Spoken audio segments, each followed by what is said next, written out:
Olá pessoal, nesse vídeo eu vou falar então um pouco sobre esse livro, Bruxaria e Magia na Europa, Grécia e Antiga Roma, do Daniel Ogden, George Luke, Richard Gordon, Valerie Flint.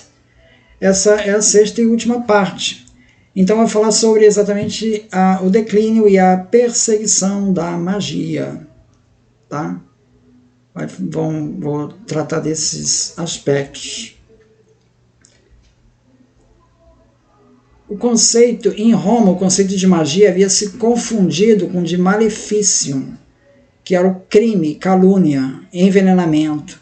Então, os condenados à magia muitas vezes estavam envolvidos com esses crimes, de modo que não se observa na legislação romana mais antiga, tal como a 12 Tábuas, qualquer condenação direta a feitiços mágicos. No século I a.C., Aretáfila foi obrigada a se casar com Nicócrates de Cirene, tendo sido acusada de envenenamento do esposo. Em sua defesa, ela alegou que sua intenção não era envenená-lo com uma droga prejudicial, mas por um encantamento para fazer com que o marido a amasse loucamente. Numa situação similar, a concubina de Filônio não teve o mesmo destino e foi executada por ter matado o esposo. Platão, nas leis de Platão, ele discorre sobre as acusações de envenenamento, muitas vezes embrincadas com as acusações de magia. Né? Ele diz assim, o que detectamos aqui é que a humanidade pratica o envenenamento de dois modos diferentes. Um é aquele que o corpo é prejudicado pela ação de outro corpo de maneira normal. A outra forma que funciona conjurando artes, encantações e encantamentos de amarração, como são chamados, e essa forma gera na mente do idealizador a crença de que ele tem poderes de fazer mal, e na mente da vítima a convicção de que o autor do sofrimento pode realmente enfeitiçá-lo. Então veja, o cara que faz o feitiço acredita que tem poder, e o cara que sofre o feitiço acredita que foi atingido. Está entendendo? Funciona mais ou menos assim. Apuleio registra que a magia prejudicial era proibida desde o tempo das 12 Tábuas, no século V a.C. Ele já diz que uma das cláusulas condenava o uso de encantamentos sobre os campos da outra pessoa ou para o caso de alguém atrair para si a colheita de outra pessoa por meios mágicos.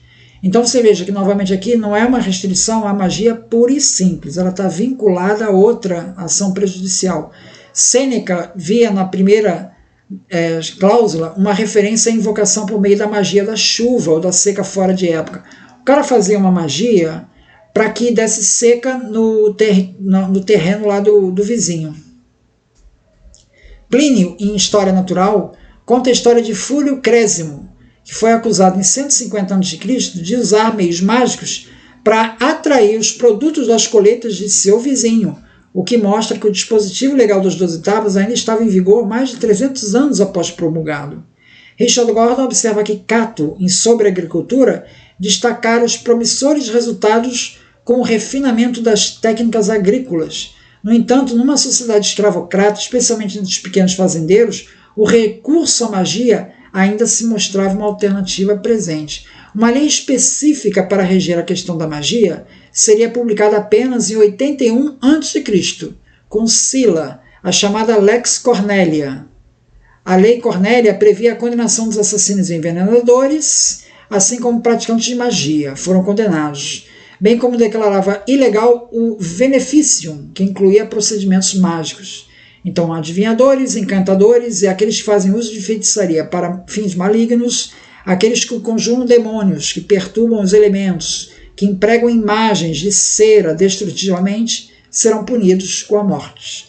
O 5º capítulo da Lex Cornelia condenava os que façam, vendam, compram, possuam veneno malum, uma droga nociva, com a intenção de matar alguém. Ou seja, a condenação incide principalmente sobre o dano causado e não sobre o segredo dos procedimentos.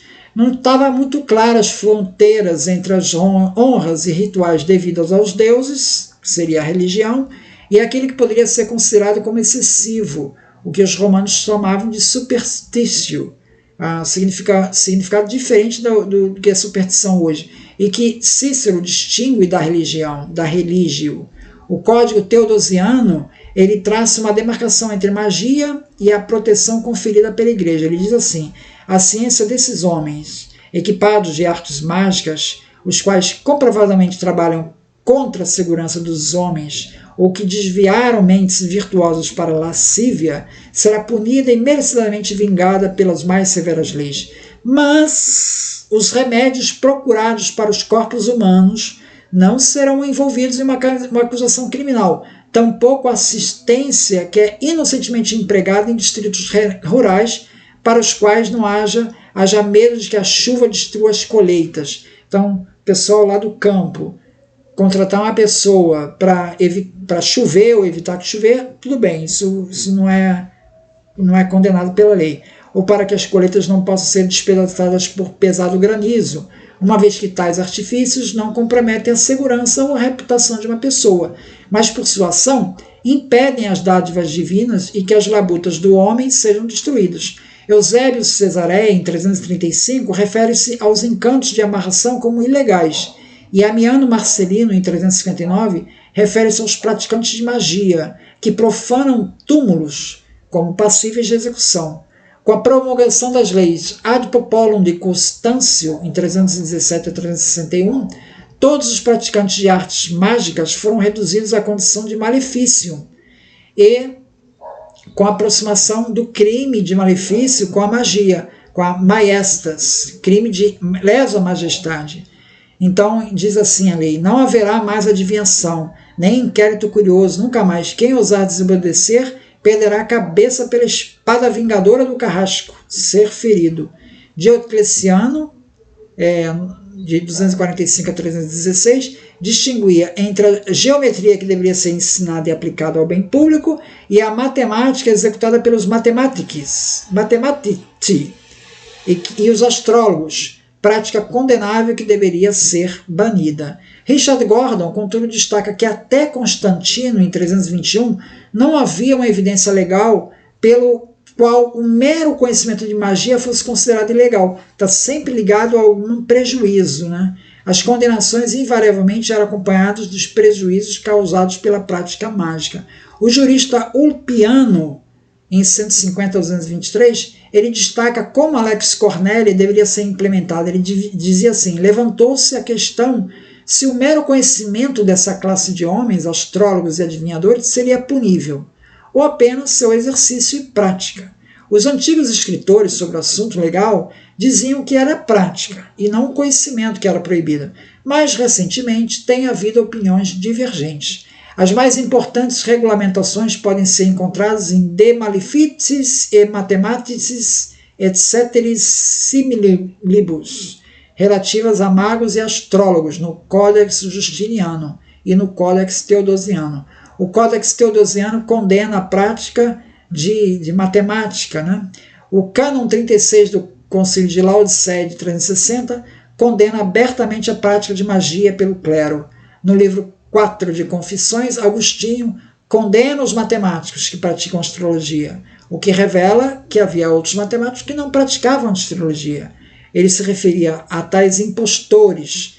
Então, eles que se chamam matemáticos, eu consultei sem escrúpulos, porque eles pareciam não usar sacrifícios, nem orar a qualquer espírito por as adivinhações, o que a arte, no entanto, a piedade cristã e verdadeira, consistentemente rejeita e condena. Então, aqueles matemáticos que o próprio Agostinho consultou, por quê? Porque eles não usavam sacrifícios, nem oravam a qualquer espírito ou faziam adivinhações. Então, o próprio Agostinho consultou esses matemáticos. Agora, os outros, a piedade cristã verdadeiramente rejeita e condena. Então, ele faz essa diferenciação.